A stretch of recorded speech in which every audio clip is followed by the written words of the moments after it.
بسم اللہ الرحمن الرحیم۔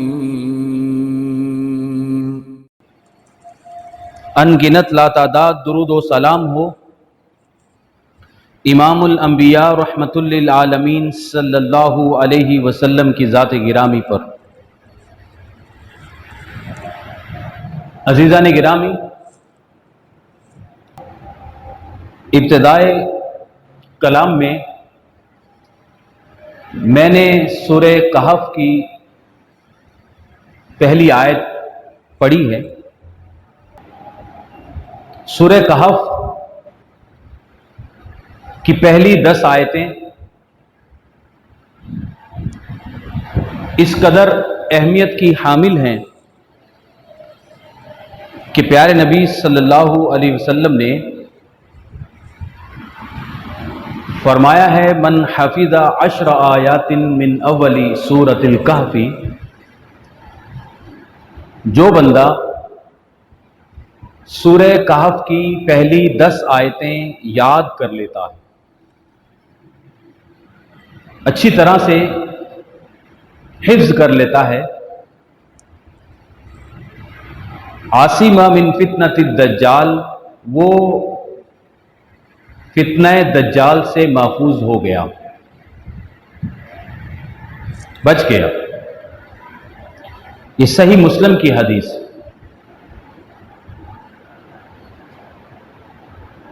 صحیح مسلم میں ہی ایک اور حدیث ہے جس میں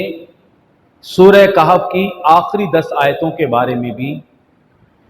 یہی فضیلت بیان کی گئی۔ گویا ہم کہہ سکتے ہیں کہ سورہ کہف کی پہلی 10 آیتیں اور آخری 10 آیتیں فتنہ دجال سے بچانے کے لیے بہت طاقتور ہتھیار ہیں۔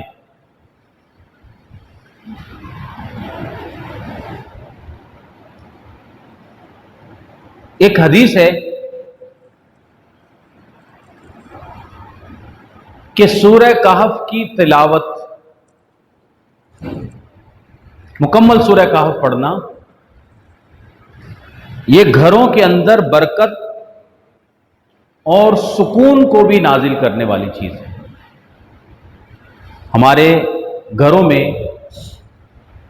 دولت اور سامان زندگی بہت زیادہ ہے، جس چیز کی کمی ہے وہ برکت اور سکون ہے۔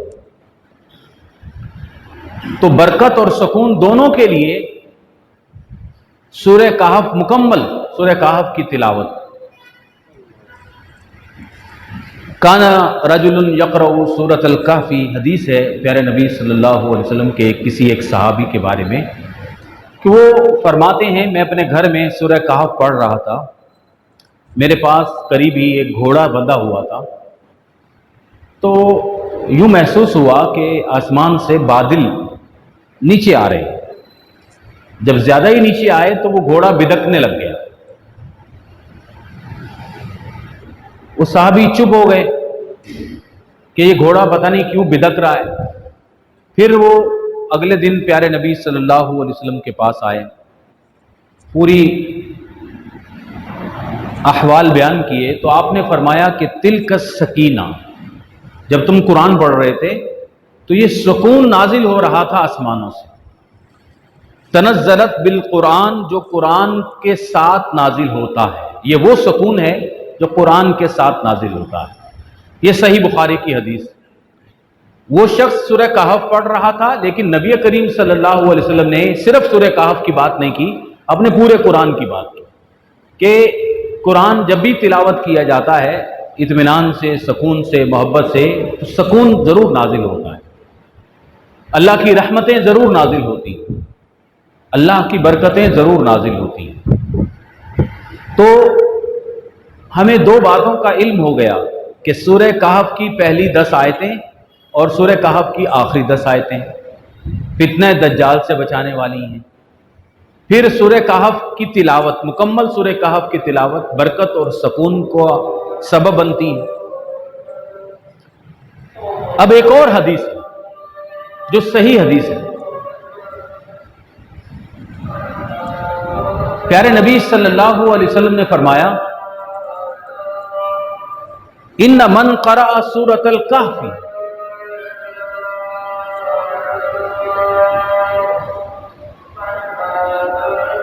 جو بندہ سورہ کہف کی تلاوت کرتا ہے مکمل یوم الجمعہ جمعے کے دن اضاء لہ نور اللہ تعالیٰ اس کے لیے ایک روشنی اور نور نازل فرماتے ہیں ما بین الجمعتین یہ نور اور روشنی اس جمعے سے لے کر اگلے جمعے تک چلتی.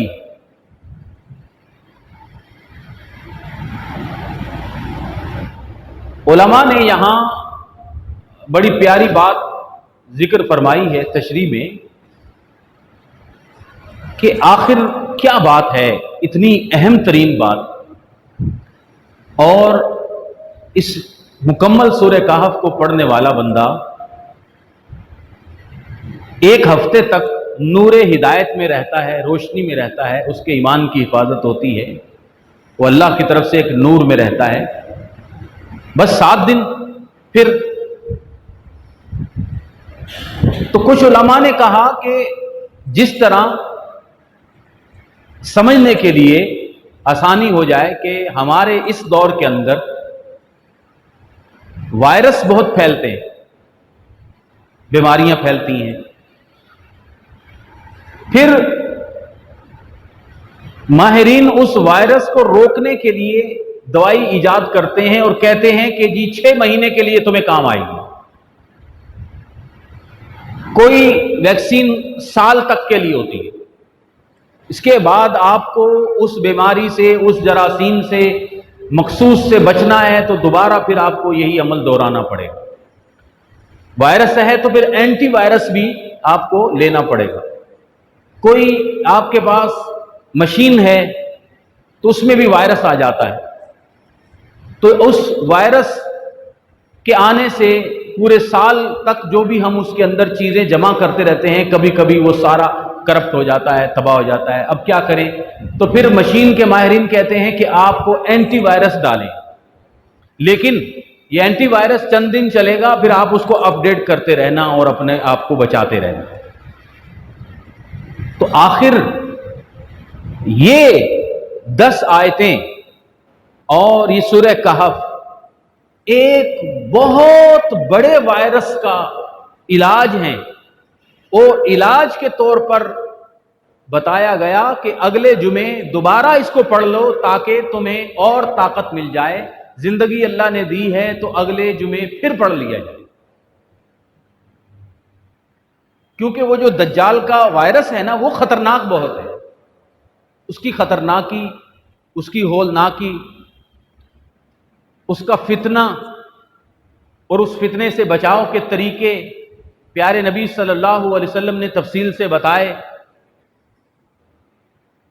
بشرط زیست وہ آگے بیان کیے جائیں گے، کچھ انشاءاللہ تعالی اس بیان میں، کچھ آگے بھی چلیں گے. وہ باتیں ایسی ہیں کہ ہم اکثر سنتے بھی رہتے ہیں، پڑھتے بھی رہتے ہیں، لیکن اسے چھوڑنا نہیں چاہیے. ان فرامین رسول صلی اللہ علیہ وسلم کی یاد دہانی ضروری ہے، اس کا بار بار تذکرہ ضروری ہے، اس فتنے کی ہولناکی کو بیان کرنا ضروری ہے، اور اس فتنے سے آنے سے پہلے جو فتنے بڑے بڑے آئیں گے ان فتنوں کو بیان کرنا بھی ضروری ہے. ان فتنوں سے بچاؤ کے لیے رسول اللہ صلی اللہ علیہ وسلم نے جو باتیں بتائیں وہ بھی بیان کرنا ضروری ہے. بس یہ سمجھے کہ یہ اتنا بڑا وائرس ہے کہ اگر کوئی بندہ 7 دن تک سورہ کہف نہیں پڑھتا، یا بڑا علاج مکمل سورہ کہف ہے، اور کم از کم لازمی جو ہے وہ پہلی 10 آیتیں ہیں کم از کم، کیونکہ دونوں حدیثیں آ گئی ہیں. مکمل نور کے لیے پوری سورہ کہف، اور فتنے سے بچنے کے لیے سورہ کہف کی پہلی 10 آیتیں اور آخری 10 آیتوں کو یاد بھی کر لیں اور پڑھیں۔ اور جمعے کی بات بیان کی گئی، جمعہ تو یوم الجمعہ جو ہوتا ہے وہ مغرب سے لے کر اگلی مغرب تک ہوتا ہے، یعنی کہ پچھلی جمعرات کی جو مغرب جیسے آتی ہے، سورج غروب ہو جاتا ہے تو اسلامی کیلنڈر میں نیا دن شروع ہو جاتا ہے۔ جو کل مغرب تھی اس کو ہم جمعرات کہتے ہیں، لیکن وہ جمعے یعنی کہ جمعے کا دن شروع ہو گیا ہے، 24 گھنٹے ہے، کل مغرب سے جمعہ کا دن شروع ہو گیا، ساری رات جمعہ کا دن تھا، آج بھی جمعہ ہے اور مغرب تک جمعہ چلے گا، مطلب 24 گھنٹوں میں کسی بھی وقت یہ 20 منٹ کا عمل کر لیا جائے، اور جو بندہ سورہ کہف پڑھتا رہتا ہے وہ اندازہ لگائے گا کہ 20-25 منٹ سے زیادہ اس کے صرف نہیں ہوتے۔ تو اگر شیاطین کے حملوں سے ایمان بچانا ہو اور دجال کے فتنے سے بچنا ہو، گھروں میں برکت اور سکون کا متلاشی ہو کوئی بندہ، تو یہ 20 منٹ کا علاج کوئی بڑا علاج نہیں، کوئی مہنگا علاج نہیں، کوئی ناممکن سی بات نہیں اور کوئی مشکل بات نہیں۔ کچھ لوگ ایسے بھی ہیں جو بالکل نہیں پڑھ سکتے، تو کم از کم علاج یہی ہے کہ پھر وہ سورہ کہف کو سنا ضرور کرے، کیونکہ سننے میں بھی برکت ہوتی ہے۔ اور یاد رکھیں، قرآن کریم کو دیکھنا بھی عبادت ہے، قرآن کریم کو ہاتھوں میں اٹھانا بھی عبادت ہے، اس کو خالی پڑھنا بھی عبادت ہے، خالی پڑھنا، ان آیتوں کو سمجھنا، اس کی تفسیر سمجھنا، اس کا ترجمہ جاننا اور عمل کرنا، یہ فضیلت کی بات ہے اور بڑے درجے کی بات ہے، یہ بھی اس مقام پر بھی ہمیں پہنچنا ہے انشاءاللہ۔ لیکن کوئی بندہ صرف پڑھ لیتا ہے تو اس کے صرف پڑھنے کو بھی خالی از برکت ہم نہیں کہہ سکتے۔ یہ بھی علماء نے تفصیل سے اس کے بارے میں بات کی ہے کہ یہ فتنہ ہے اس دور کے اندر کہ جو لوگوں کو کہتے ہیں کہ کیا آپ قرآن پڑھتے رہتے ہو، سمجھ تمہیں نہیں آتا۔ سمجھنا ضروری ہے، یہ بات ذہن میں رکھیں، لیکن کوئی ناظرہ پڑھتا ہے، کوئی چھوٹا بچہ قرآن پڑھتا ہے، ناظرہ پڑھ رہا ہے، اس کو ترجمہ نہیں آتا، استاد ناظرہ پڑھا رہا ہے، اس میں بھی فضیلت ہے، اس میں بھی ثواب ہے، اس میں بھی اجر ملتا ہے۔ اس لیے کہ نبی کریم صلی اللہ علیہ وسلم نے جب قرآن کریم کی تلاوت کی بات فرمائی اور آپ نے فرمایا کہ من قرأ الف لام میم ہے، الف حرف و لام حرف و میم حرف، جو بندہ الف لام میم پڑھتا ہے تو وہ 3 حرف ہوتے ہیں اور 3 حرف کی 30 نیکیاں ملتی ہیں۔ تو آپ اور میں جانتے ہیں کہ الف لام میم کا مطلب ہمیں نہیں آتا، پیارے نبی صلی اللہ علیہ وسلم نے یہی مثال دی تھی الف لام میم کی، اور الف لام میم کا مطلب تو کسی تفسیر میں لکھا ہی نہیں، تو کیا اس کو پڑھنے کا ثواب نہیں ہوگا؟ ہوگا جی، ثواب ہوگا، ناظرہ پڑھنے کا الگ ثواب ہوتا ہے۔ اس بات سے یہ بھی ہم غلط نہ سمجھیں کہ صرف ساری زندگی ہم پھر ناظرہ ہی پڑھیں۔ اگر کسی کو اردو آتی ہے تو وہ اپنی اردو زبان کے اندر بھی اس کے مفہوم کو اس کے سمجھنے کی کوشش کرے، سنیں، کم از کم کسی سے سیکھنے کی کوشش کرے، کیونکہ قرآن کریم ایسا علاج ہے جو دلوں کی بیماریوں سے شفا یابی بھی لے کر آتا ہے، کفر اور شرک سے بھی بچاتا ہے، ہماری روح اور ہمارے دلوں کی تازگی بھی پیدا کرتا ہے، ہمارے زندگی میں بہار لے کر آتا ہے، نور ہے یہ، اور فتنہ دجال سے بچانے کے لیے تو بہت بڑا نور ہے۔ اور ہماری زبان کے اندر، آج کل کی زبان میں، یہ اینٹی وائرس ہے بہت بڑا، اور ہر ہفتے جو بندہ اس کو پڑھ لیتا ہے، اور یہ مشکل بات نہیں ہے، کوئی مشکل بات نہیں ہے، مسجد میں آ کے اذان سے پہلے 5-10 منٹ کے اندر بندہ پڑھ لیتا ہے، اور اگر اس وقت نہیں پڑھتا تو 24 گھنٹوں میں کسی وقت بھی وہ پڑھ لیتا ہے، تو انشاءاللہ تعالی ہم کہہ سکتے ہیں کہ اس کا ایمان مکمل اور مضبوط ہو گیا ہے، اور وہ فتنہ دجال سے بچنے کے لیے اس نے ہتھیار تیار کر لیے۔ ایک بات، سورہ کہف کیسے نازل ہوئی تھی، کیا ہوا تھا، کیا بات ہوئی تھی، وہ بیان کرنا بھی ایک بڑا دلچسپ ہے، اس لیے کہ یہودیوں اس وقت کے یہودیوں کو سب سے زیادہ کسی چیز کا انتظار ہے اور وہ یہودی سب سے زیادہ کسی کو دعوت دیتے ہیں تو وہ دجال ہے، جس کا نام انہوں نے مسایہ رکھا ہے، مسیح کہتے ہیں اس کو، مسایہ۔ باقاعدہ ان کی اجتماعات ہوتے ہیں، اور یہ جو اسرائیل ہے جس کو ہم یروشلم بھی کہتے ہیں، اس یروشلم میں بیچ کے اندر بیت المقدس ہے، جس کو مسجد اقصی کمپلیکس بھی کہا جاتا ہے، مسجد بھی ہے اور بیت المقدس بھی وہی ہے۔ وہ 35 ایکڑ کا ایک ٹکڑا ہے، 35 ایکڑ کا ایک چھوٹا سا حصہ ہے، اس کو مسجد اقصی بھی کہتے ہیں، بیت المقدس بھی کہتے ہیں۔ اس 35 مسجد اقصی کے ایک طرف ایک دیوار سی ہے پرانی، بس باقی جو ہے وہ کھنڈر کھلا میدان موجود ہے۔ اس دیوار کو وہ ہاتھ لگاتے ہیں، چومتے ہیں، وہاں جا کر وہ روتے بھی ہیں۔ یہ ان کی عبادت کا حصہ ہے، رونا، اور وہاں اس کو دیوار گریا کہتے ہیں، رونے، یعنی کہ رونے کے لیے وہ دیوار بنائی گئی ہے۔ وہ کہتے ہیں کہ یہ سلیمان علیہ السلام کا جو ٹیمپل تھا اس کا بقیہ حصہ ہے، یہ ایک دیوار باقی بچ گئی ہے۔ یہاں آ کر وہ اپنے نجات دہندہ کو بلاتے ہیں، دعوت دیتے ہیں کہ اب تو دنیا میں آ جا۔ تو کب آئے گا؟ جو بھی ان کے طریقہ عبادت ہے۔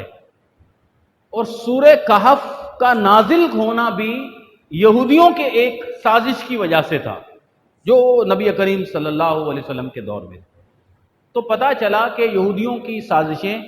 اور یہودیوں کی کارگزاری چل رہی ہے، اس وقت بھی تھی، آج بھی ہے، مستقبل میں بھی زیادہ طاقتور ہو جائیں گے، اور اس سے آگے آنے والے دور میں دجال کے فتنوں کو، دجال کے ہر قسم کی کفر کو اور اس کے شرک کو اور اس کے گناہوں کو پھیلانے میں اول جو ہوگا ہاتھ، وہ انہی لوگوں کا ہوگا۔ اس لیے آپ دیکھیں گے دنیا کے اندر جتنی بھی گناہ، جس کو ہم گناہ کہہ سکتے ہیں، بچے چھوٹے موجود ہیں، جتنی بھی گناہ کی تحریکیں ہیں اور اللہ رب العزت کے خلاف بغاوت کی جو تحریکیں ہیں، چاہے وہ ہم جنس پرستی کی تحریک ہو، چاہے وہ پورنوگرافی ہو، چاہے سود ہو، چاہے شیاطین کی جتنی بھی تحریکیں ہوں، اور شیطان کے جو بھی انداز ہیں، شیطان کی باقاعدہ عبادت کی جانے والے لوگ ہیں، ایسی بھی تنظیمیں ہیں، ان کی فنڈ دینے والے زیادہ یہودی ہوتے ہیں، ان کو پیسہ دینے والے زیادہ یہودی ہوتے ہیں۔ اور یہ یہودی اتنے طاقتور ہیں اور پوری دنیا کے اندر اتنا اثر رسوخ ہوتا ہے کہ اپنے مقصد کے قانون بنا رہے اور زبردستی بنوا رہے ہیں۔ اگر آپ ان سے قرض لینے کی بات کرو تو پہلے وہ ایک لسٹ دیتے ہیں کہ یہ قانون آپ اپنے ملک کے اندر لے کر آؤ کہ ہم جنس پرستی ہونی چاہیے اور اس کو کوئی آپ پوچھ نہیں سکتے، کوئی اپنی مرضی سے جنس بدلنا چاہے آپ اس کو پوچھ نہیں سکتے، کوئی رضامندی کے ساتھ بے حیائی اور بدکاری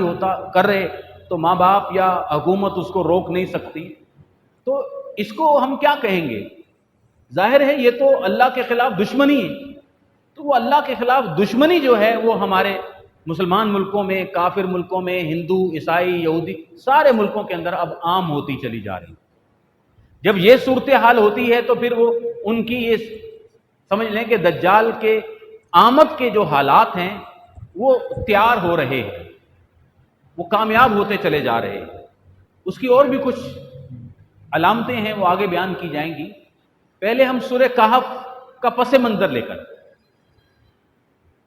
مفسرین بیان کرتے ہیں کہ رسول اللہ صلی اللہ علیہ وسلم مکہ میں جب 5-6 سال تبلیغ آپ نے مسلسل کی اور کچھ لوگ ماننے لگ گئے، تھوڑی آسانیاں پیدا ہو گئیں، مکہ سے باہر کے قبیلوں میں بھی کوئی بندہ آتا تھا، اسلام قبول کر لیتا تھا،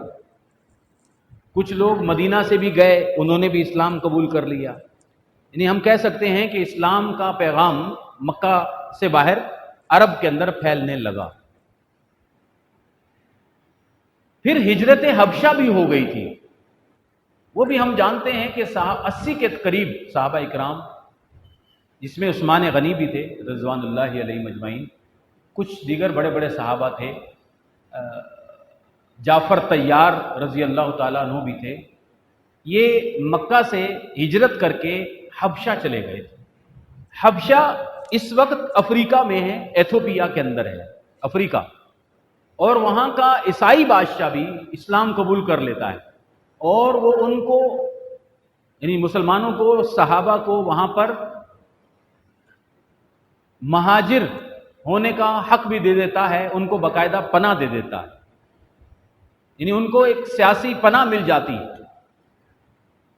جب پناہ مل گئی اور سمجھیں کہ اسلام کا پیغام اب عرب سے نکل کے افریقہ تک چلا گیا، تو یہ مشرکین مکہ کے لیے معاملہ مشکل سے مشکل ہوتا چلا جا رہا تھا، اور ان کو تکلیف ہوتی تھی شدید۔ پھر قرآن کریم کو وہ سنتے تھے تو قرآن کریم میں گزشتہ انبیاء کے واقعات بیان کیے جاتے تھے، جن سے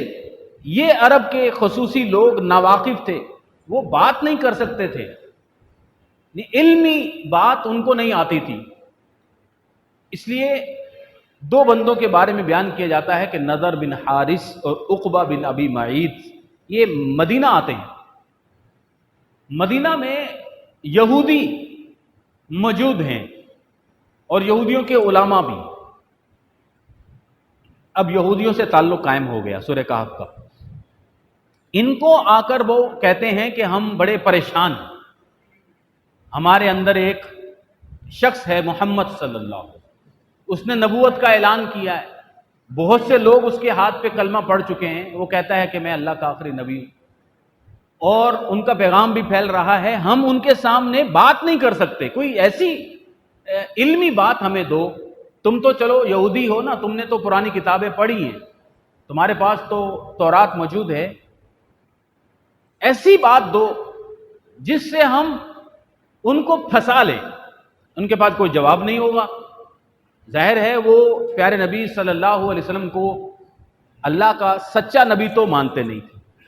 اگر وہ کہتے کہ یہ اللہ کے سچے نبی ہیں تو پھر ان کے لیے کوئی سوال ڈھونڈنے کی انہیں کوئی ضرورت نہیں تھی۔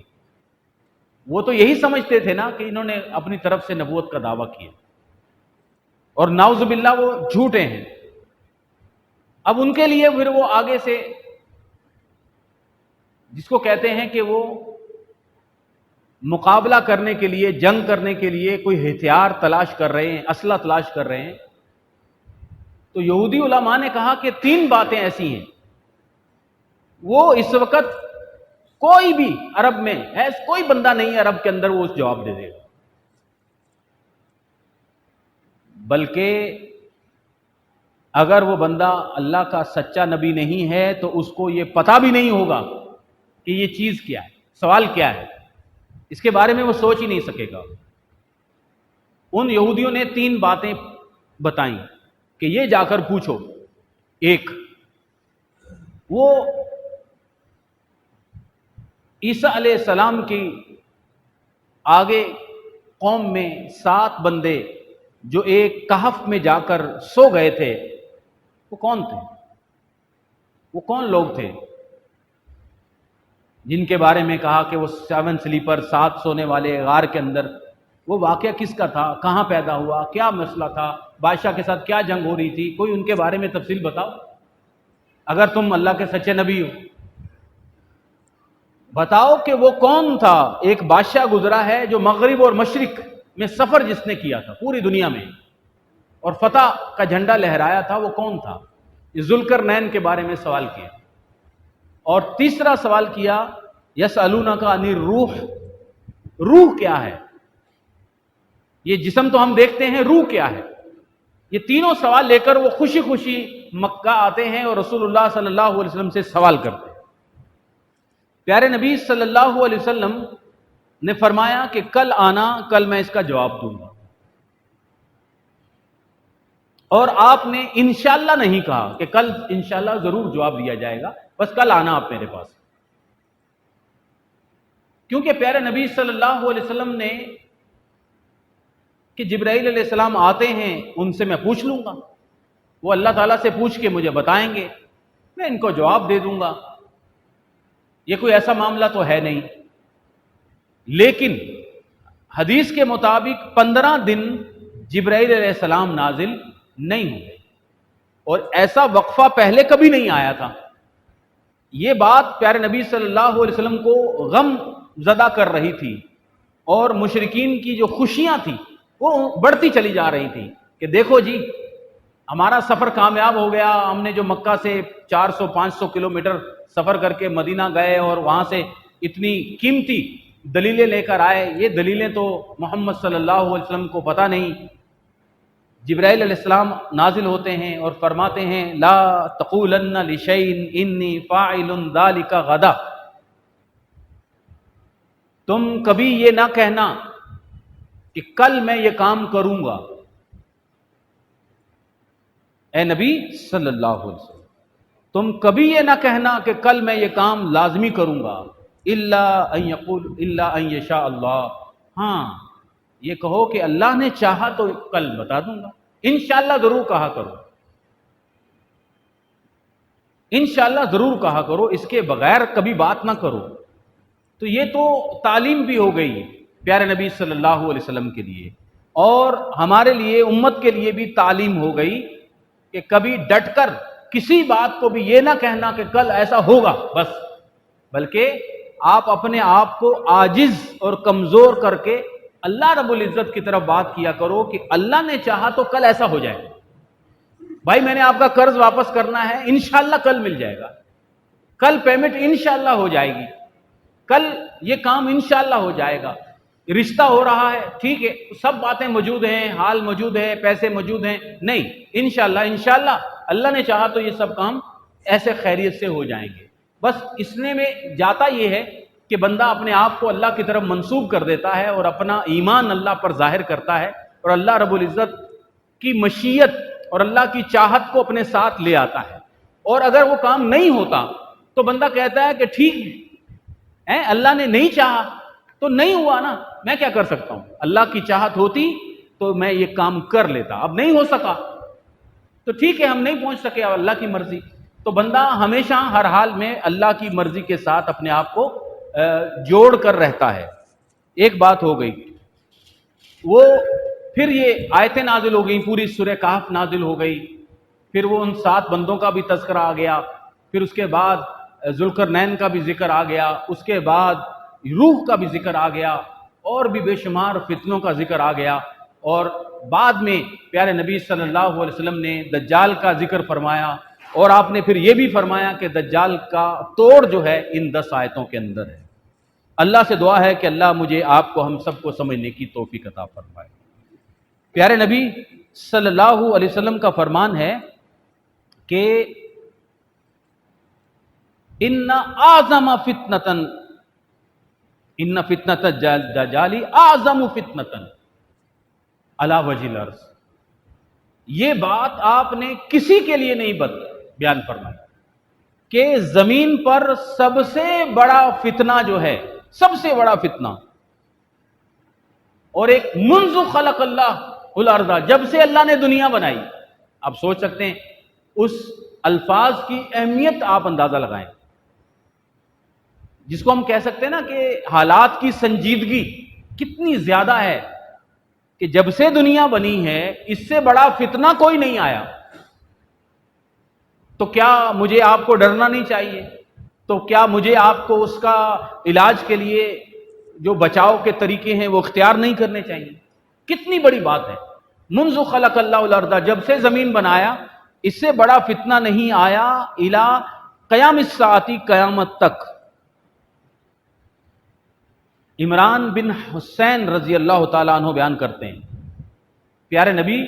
صلی اللہ علیہ وسلم نے فرمایا کہ ما بین خلق آدم علیہ السلام کی پیدائش سے لے کر الی قیام الساعۃ، قیامت تک، امر اکبر من فتنۃ الدجال، دجال کے فتنے سے بڑا ہولناک واقعہ کوئی نہیں ہوگا۔ نوح علیہ السلام کو یقین تھا، پکا پتا تھا کہ یہ فتنہ آخر میں آئے گا، لیکن نوح علیہ السلام نے بھی اپنی امت کو ڈرایا ہے فتنہ دجال، ہر نبی نے اپنی امت کو ڈرایا ہے فتنہ دجال سے، اور جب نبی آخر الزمان محمد الرسول اللہ صلی اللہ علیہ وسلم کی بعثت ہو گئی تو پھر کیونکہ آخری نبی تھے، اب ان کے بعد کوئی نبی نہیں آئے گا، اس لیے نبی کریم صلی اللہ علیہ وسلم نے وہ باتیں بتائیں جو پہلے کسی نبی نے نہیں بتائیں، تفصیل سے بتا دیا، پھر تو نقشہ کھینچ کے بتا دیا، شکل، صورت، علاقہ وائز، اس کے کیا کہیں، اس کی ہولناکیاں، اس کی چلاکیاں، اس کی شعبدہ بازیاں، اور اس سے فتنے سے بچنے کی بات سوچیں۔ صحابی کہتے ہیں کہ نبی کریم صلی اللہ علیہ وسلم تشہد کے اندر، جب نماز کا آخری وقت ہوتا ہے، سلام پھیرنے سے پہلے، یہ ٹائم ہوتا ہے قبولیت کا، پوری نماز میں آدمی کا ذہن ادھر ادھر چلا جائے، لیکن جب اتحیات پڑھے، درود شریف پڑھے، اس کے بعد جب بندہ دعا مانگے پھر ادھر ادھر بھٹکتا ہے، تو اس کا مطلب یہ ہے کہ اس کا خاتمہ مزے والا نہیں کر رہا، پوری محنت کو ضائع کر رہا ہے یہ بندہ۔ اور میں یہ سمجھتا ہوں، پتہ نہیں میرے ساتھ یا سب کے ساتھ ایسا ہوتا ہوگا کہ شیطان اسی وقت دماغ کو بھٹکا دیتا ہے، سارے دنیا کے کام ہمیں یاد آتے ہیں، گھر کے ہر معاملہ اس وقت یاد آتا ہے، بس اس وقت پتہ چلتا ہے جب امام کہتا ہے کہ سلام پھیرنے کا وقت ہو گیا، اس وقت یاد آتا ہے کہ اچھا جی السلام علیکم ورحمۃ اللہ۔ پہلے ہم کیا تھے، کہاں تھے، جسم تھا، دماغ کا پتہ نہیں۔ اس وقت آخری تشہد میں بیٹھے ہو تو رسول اللہ صلی اللہ علیہ وسلم یہ دعا پڑھتے تھے، اور اندازہ لگائیں کہ امت اس وقت کتنی غافل ہے، مسلمانوں کی بڑی تعداد اس دعا سے۔ آپ دعا فرماتے تھے اللہم انی اعوذ بک من عذاب القبر ومن عذاب النار ومن فتنة المحیا والممات واعوذ بک من شر فتنة المسیح الدجال۔ چل، سارے فتنے ہیں، عذاب قبر آزمائش ہے، فتنہ ہے، عذاب آخرت جہنم کا عذاب، اس سے پناہ مانگے، قبر کے عذاب سے پناہ مانگے، زندگی کے فتنوں سے پناہ مانگنے کا وقت، موت کے فتنے، جس طرح زندگی کے فتنے ہیں اس طرح مرنے کے فتنے، اور پھر سب سے بدترین فتنہ مسیح دجال کے فتنے سے پناہ مانگنے کا حکم دیا نبی کریم صلی اللہ علیہ وسلم۔ دو حدیثیں ہیں الگ الگ، ایک یہ ہے کہ نبی صلی اللہ علیہ وسلم خود پڑھتے تھے، ٹھیک ہے، اب پیارے نبی صلی اللہ علیہ وسلم بہت سی دعائیں پڑھتے تھے تشہد میں، ہمیں بھی پڑھنی چاہیے، لیکن ایک اور حدیث ہے کہ آپ نے حکم دیا، تو حکم ہمارے لیے کیا ہے، سوچیں کہ اذا فرغ احدکم من التشہد بالاخیری، کہ جب کوئی بندہ آخری تشہد میں فارغ ہو جائے، فلیتعوذ باللہ من اربعین، تو چار چیزوں سے اللہ کی پناہ مانگے، من عذاب جہنم، عذاب جہنم سے اللہ کی پناہ مانگے، ومن عذاب القبر، عذاب قبر سے اللہ کی پناہ مانگے، ومن فتنۃ المحیا، زندگی کے فتنوں سے اللہ کی پناہ مانگے، ومن والمماتی، اور موت کے فتنوں سے اللہ کی پناہ مانگے، من شر فتنۃ المسیح الدجال، اور مسیح الدجال کے بدترین فتنے سے اللہ کی پناہ مانگے۔ یہ ہمارے لیے لازمی کر لینا چاہیے، اپنے بچوں کو سکھائیں۔ مسلم کی حدیث ہے، صحیح مسلم کی حدیث ہے کہ طاؤس رحمہ اللہ یہ عبداللہ بن عباس کے شاگرد ہیں، مطلب آپ اندازہ لگائیں ٹائم کہ صحابی کا دور ہے، صحابہ، پیارے نبی صلی اللہ علیہ وسلم نے فرمایا کہ میرا دور سب سے افضل ہے، سب سے بہترین دور ہے، پھر اس کے بعد والا دور سب سے بہترین دور ہے، تو یہ جو دوسرا سب سے بہترین دور ہے نا، صحابہ کا دور، اس دور کے اندر طاؤس اپنے بچے کو نماز کے بعد بلاتے ہیں، پوچھتے ہیں، مسلم میں لکھا ہے، امام مسلم فرماتے ہیں کہ ہمیں پتہ چلا کہ طاؤس اپنے بچے سے پوچھتے تھے کہ کیا تم نے دعا پڑھی، اللہم انی اعوذ بک من فتنۃ المسیح الدجال، مکمل دعا۔ اگر وہ بچہ کہتا کہ نہیں پڑھی، فرماتے جاؤ اعد صلاتک، دوبارہ نماز پڑھو۔ انہیں یقین ہوگا، طاؤس رحمہ اللہ کو پتہ ہوگا کہ قیامت کے قریب آخری آنے والا فتنہ ان کے دور میں کم از کم نہیں آئے گا، لیکن وہ ڈرتے تھے اپنے بچوں کے بارے میں کہ ہمارے بچے کہیں فتنوں کا شکار نہ ہو جائیں، تو اس لیے ان بچوں کو سکھاتے تھے کہ بیٹا تمہاری زندگی تو بعد میں ہوگی نا، تم اس کو چھوڑنا نہیں۔ اور ہمارے مسلمانوں کے اندر اکثریت احناف کے اندر جو نماز چھپتی ہے آسان نماز، اس میں یہ دعا ہے ہی نہیں۔ ایک دعا ہے ربی انی ظلمت نفسی ظلما کثیرا، وہ بھی صحیح ہے، پڑھنی چاہیے، یہ نہ کہیں کہ دعا چھوڑ دیں۔ لیکن پیارے نبی صلی اللہ علیہ وسلم اس دعا کو جو پڑھتے تھے، اس کے کیوں پڑھتے تھے، یہ بھی اس کی بھی اہمیت ہے۔ اور جب بندہ بدل بدل کے دعائیں پڑھتا ہے تو آپ خود کہیں گے کہ اس وقت دماغ حاضر ہوتا ہے، اور جب بندہ ایک ہی ٹیپ ریکارڈ جب بجتا رہتا ہے ایک ہی دعا ہمیشہ پڑھتا ہے تو پھر انسان ادھر ادھر بھٹک جاتا ہے۔ تو میں نے پورا بیان اسی دعا پہ اسی لیے لگا دیا کہ یہ دعا ایک بڑے فتنے سے بچاؤ کا پہلا سبب ہے، پہلا سبب۔ دو باتیں آج بیان کی گئیں کہ جمعے کے دن 24 گھنٹے کے اندر اندر سورہ کہف کی پہلی 10 آیتیں، آخری 10 آیتیں کم از کم، اور مکمل صورت زیادہ سے زیادہ بہترین ہتھیار ہے پورا ہفتہ فتنہ دجال سے بچنے کے لیے، اور اس کے جو معاشرے میں دنیا میں فتنے پھیلے ہوئے ہیں نا، ان سب فتنوں سے بچنے کے لیے۔ اور دوسرا جو ہے وہ کہ اپنی نماز کے اندر ان 4 فتنوں سے اللہ کی پناہ مانگی جائے۔ پیارے نبی صلی اللہ علیہ وسلم کے بارے میں آتا ہے کہ کانا اکثر خطبۃ حدیث حدثناہ عن الدجال، پیارے نبی صلی اللہ علیہ وسلم اکثر جمعے کے اندر خطبے میں دجال کا واقعہ بیان کرتے تھے، اکثر، اور ہم اکثر اس کو چھوڑ دیتے، اور دنیا کے اندر تو بھولے ہوئے ہیں۔ کئی ملکوں میں تو کوئی 2 بندہ 3 بندہ مسلسل دجال کا واقعہ بیان کرے تو گورنمنٹ پکڑ لیتی ہے کہ کیا ہو گیا بھائی تیرے کو، تو لوگ بھول گئے۔ اور واقعہ دجال کو بیان کرنا اور دجال کے فتنوں کو بیان کرنا مطلب دشمنی لینا، اپنی جان کو خطرے میں ڈالنا پڑ جائے گا، ایک وقت آئے گا۔ تو اب تو الحمدللہ بڑی سکون ہے اور آزادی ہے، کھل کر بیان کریں اور دجال کے ہر فتنے کو بیان کیا جائے، انشاءاللہ تعالیٰ آگے بیان کیا جائے گا۔ اور پیارے نبی صلی اللہ علیہ وسلم، یہ مکمل حدیث کر کے بات ختم کرتا ہوں، کہ آپ جمعے کے اندر اکثر فتنہ دجال بیان کرتے تھے، وحذرناہ، اور ہمیں ڈراتے تھے، اور آپ فرماتے تھے کہ دیکھو لم تکن فتنۃ فی الارض، زمین میں اس سے بڑا فتنہ نہیں آئے گا آدم علیہ السلام سے لے کر قیامت تک۔ ان اللہ لم یبعث نبیا، اللہ نے جتنے نبی بھیجے سب نے اپنی امت کو ڈرایا، اور میں انا آخر الانبیاء، میں تو اللہ کا آخری نبی ہوں، آخر الامم، اور تم آخری امت ہو، وَهُوَ خَارِجٌ فِيكُمْ لَا مَحَالَةَ، لازمی طور پر آخری امت میں تو دجال آئے گا ہی آئے گا، لازمی طور پر۔ لہٰذا اس کے فتنوں کو جانو، پہچانو اور اس سے بچنے کی کوشش کریں۔ اللہ سے دعا ہے کہ اللہ تعالیٰ مجھے، آپ کو، ہم سب کو سمجھنے کی توفیق عطا فرمائے۔ وآخر دعوانا